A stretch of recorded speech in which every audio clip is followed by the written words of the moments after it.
രാഹുൽ മാങ്കൂട്ടത്തിൽ ഷാഫി പറമ്പിലിന്റെ 2016 ഭൂരിപക്ഷം മറികടന്നിരിക്കുന്നു. 18,724 വോട്ടാണ് രാഹുൽ മാങ്കൂട്ടത്തിൽ ഇക്കുറി നേടിയിരിക്കുന്നത്. 18,000 കടന്നിരിക്കുന്നു. 2016 ഷാഫി പറമ്പിലിന് കേവലം 17,453 ഭൂരിപക്ഷമായിരുന്നെങ്കിൽ അത് മറികടന്നിരിക്കുന്നു. 18,000-ലധികം വോട്ടുകൾ നേടിക്കൊണ്ട് 18,724 വോട്ട് നേടിക്കൊണ്ടാണ് ഭൂരിപക്ഷം നേടിക്കൊണ്ടാണ് രാഹുൽ മാങ്കൂട്ടത്തിൽ പാലക്കാട് വിജയം ഉറപ്പിക്കുന്നത്. അദ്ദേഹത്തിന്റെ വിജയ പ്രഖ്യാപനം നടന്നു കഴിഞ്ഞിരിക്കുന്നു. ആഹ്ലാദ പ്രകടനവും നടന്നു കഴിഞ്ഞിരിക്കുന്നു. രണ്ടാം സ്ഥാനത്തേക്ക് വരാമെന്ന സരിന്റെ മോഹം പൂവണിഞ്ഞില്ല.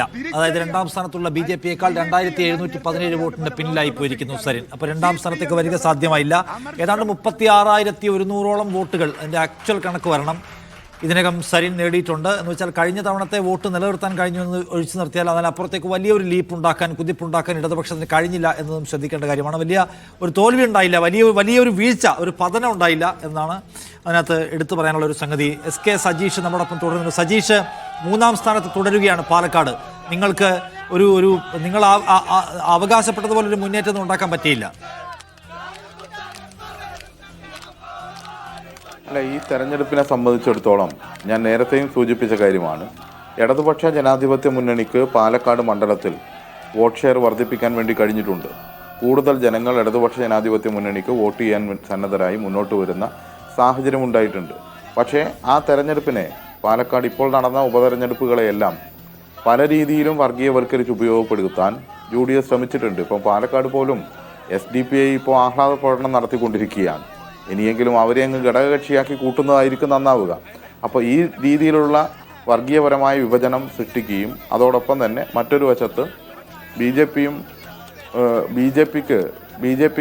ഇപ്പോൾ ഉണ്ടായ തകർച്ച, ആ തകർച്ച ഞങ്ങൾ നേരത്തെ തന്നെ സൂചിപ്പിച്ചതാണ്. ഇടതുപക്ഷവുമായിട്ടാണ് മത്സരം വരാൻ വേണ്ടി പോകുന്നത്. അതുൾപ്പെടെ മാറ്റിക്കൊണ്ടുവന്ന് ഇടതുപക്ഷത്തെ പകരം BJP-യെ ഉയർത്തി കാണിക്കാനും ഇപ്പുറത്ത് അത് കാണിച്ചുകൊണ്ട് വോട്ട് ശേഖരിക്കാനും എല്ലാമാണ് ശ്രമിച്ചത്. ഇലക്ഷൻ്റെ കൂടുതൽ വിശകലനം നടത്തുമ്പോൾ അത്തരം കാര്യങ്ങൾ നമുക്ക് മനസ്സിലാകും.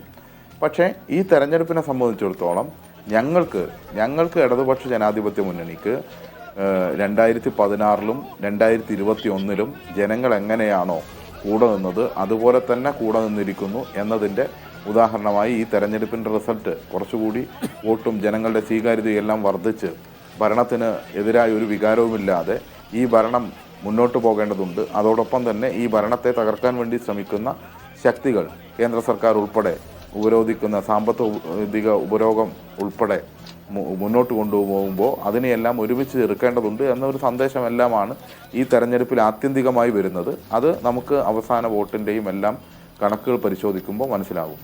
ശരി, കഴിഞ്ഞ തവണ 14,000 വോട്ടിന്റെ വ്യത്യാസം BJP-യുമായി ഉണ്ടായിരുന്നെങ്കിൽ ഇത്തവണ 2,700 കുറയ്ക്കാൻ കഴിഞ്ഞു എന്ന് മാത്രമാണ് LDF-ന്റെ അക്കാര്യത്തിലുള്ള ആശ്വാസം. BJP-യുടെ തകർച്ചയുടെ ആനുകൂല്യം കൂടുതൽ നേടിയത് UDF തന്നെയാണ്. 20,000-ഓളം വോട്ടിന്റെ ഭൂരിപക്ഷത്തിലാണ്. അവസാനത്തെ കണക്ക് പുറത്തു വന്നിട്ടില്ല. 18,724 വോട്ടിന്റെ ഭൂരിപക്ഷത്തിൽ ഷാഫി പറമ്പിലിനേക്കാളും മേലെയുള്ള ഭൂരിപക്ഷത്തിൽ രാഹുൽ മാങ്കൂട്ടത്തിൽ പാലക്കാട് UDF-ന്റെ മണ്ഡലം നിലനിർത്തുകയാണ് ചെയ്യുന്നത്. ആവേശഭരിതമായിട്ടുള്ള ഒരു തെരഞ്ഞെടുപ്പ് കാലം കഴിഞ്ഞ് അതിന്റെ ഫലം പുറത്തു വരുമ്പോൾ UDF-ന് പാലക്കാടും LDF-ന് ചേലക്കരയിലും അവർക്ക് അവരുടെ സ്റ്റേറ്റസ് കോ നിലനിർത്താൻ കഴിഞ്ഞു എന്നതിൽ ആശ്വസിക്കാം. പ്രിയങ്ക ഗാന്ധി അവരുടെ ആദ്യത്തെ കന്നി മത്സരത്തിൽ 3.5 ലക്ഷം വോട്ട്, ഇപ്പോൾ എത്രയാണ് അവരുടെ അവസാനത്തെ കൗണ്ട് എന്ന് നമുക്കറിയില്ല, അതിൻ്റെയും ഫലപ്രഖ്യാപനം വന്നിട്ടില്ല. ഇപ്പോൾ 3.5 ലക്ഷം വോട്ടിന്റെ ഭൂരിപക്ഷമുണ്ട്. അതേസമയം നമ്മൾ മഹാരാഷ്ട്രയിലേക്ക് പോകും. മഹാരാഷ്ട്രയിൽ അവിടുത്തെ മഹാവികാസ് അഘാടി സഖ്യത്തിന് വലിയ പരാജയം ഏറ്റുവാങ്ങേണ്ടി വന്നു എന്നുള്ളതാണ് യാഥാർത്ഥ്യം. അത് പ്രിയങ്ക ഗാന്ധിക്ക് ഇവിടുത്തെ 3.5 ലക്ഷം വോട്ടിന്റെ ഭൂരിപക്ഷത്തിൽ സന്തോഷിക്കാനോ കഴിയുമെന്ന് തോന്നുന്നില്ല. കാരണം അവരുടെ സഹോദരൻ നേതൃത്വം കൊടുക്കുന്ന മുന്നണിക്ക് വലിയ പരാജയം അവിടെ ഉണ്ടായിരിക്കുന്നു. അതേസമയം ജാർഖണ്ഡിൽ മറിച്ചുമാണ് സംഗതി 47 സീറ്റുമായിട്ട് അവിടെ ഇന്ത്യ സഖ്യം ഭരണത്തിലേക്ക് പോകുന്നു എന്നാണ് കാണുന്നത്. നമ്മൾ എനിവേ ഞാൻ സാജിദിലേക്ക് ഒരിക്കൽ കൂടി പോവുകയാണ്. സാജിദ്, ഈ 18,724 അവസാനത്തെ കണക്കാണോ അതോ കുറച്ചുകൂടി കൂടുമോ?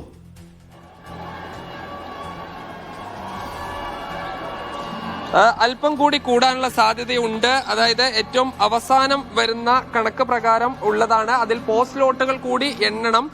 പിന്നീട് ഈ ടാബുലേഷൻ പൂർത്തിയായി കഴിഞ്ഞിട്ടില്ല. അതുകൂടി വരുമ്പോൾ ഒരുപക്ഷെ ഒരു 19,000-ന് അടുത്ത് നിൽക്കും. നമുക്കറിയാം ഏറ്റവും വലിയ ഭൂരിപക്ഷമായി സമീപകാലത്ത് ഈ UDF-ന് ലഭിച്ചിരുന്ന ഷാഫി പറമ്പിൽ 2016-ൽ മത്സരിക്കുമ്പോഴാണ് ശോഭാ സുരേന്ദ്രനെതിരെ 17,483 വോട്ടിന്റെ ലീഡായിരുന്നു ഉള്ളത്. ഉള്ളത്.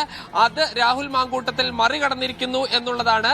അതായത് UDF ക്യാമ്പുകൾ പ്രതീക്ഷിച്ചതിലും വലിയ ഒരു വൻ വിജയത്തിലേക്ക് പോയിരിക്കുന്നു എന്നുള്ളതാണ്.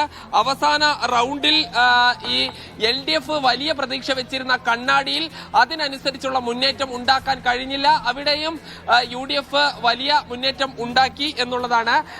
ഇപ്പോൾ ഒന്നാം സ്ഥാനത്ത് UDF, രണ്ടാം സ്ഥാനത്ത് BJP, മൂന്നാം സ്ഥാനത്ത് ഉള്ളത് CPM. അങ്ങനെ തന്നെയാണ് ഉള്ളത്. BJPയും LDFും തമ്മിലുള്ള വ്യത്യാസം 2197. ഇത് പോസ്റ്റൽ വോട്ട് കൂട്ടാതെയുള്ള കണക്കാണ്.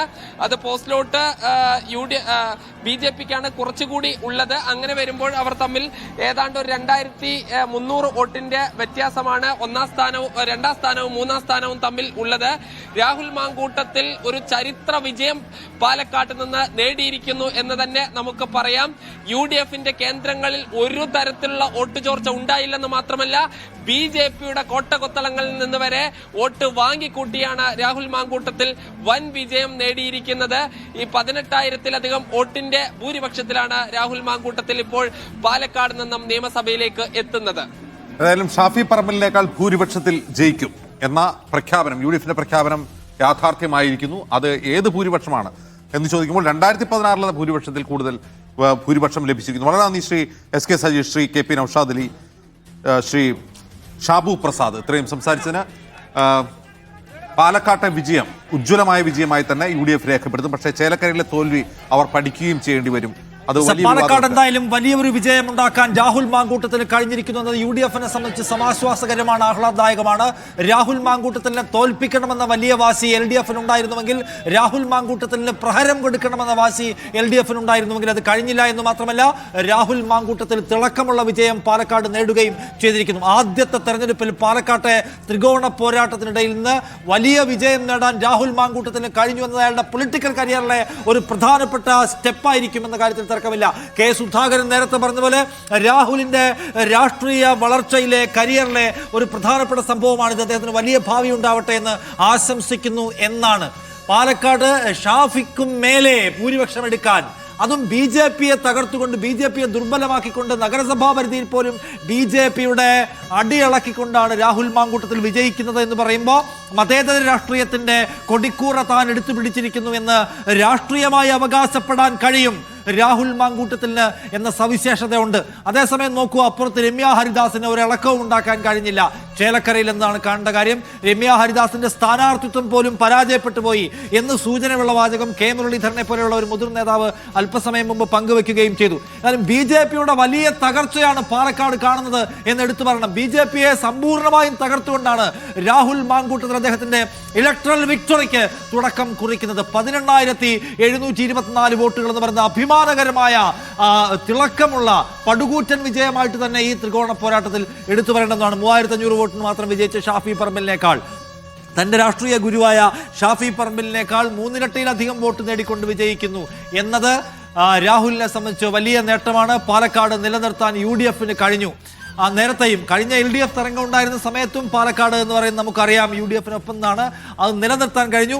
സരിനെ സംബന്ധിച്ച് സരിന് ആകെ 516 615 വോട്ട് മാത്രമാണ് കഴിഞ്ഞ തവണയിൽ നിന്ന് LDFന് അധികമായി ഉണ്ടാക്കാൻ കഴിഞ്ഞത്.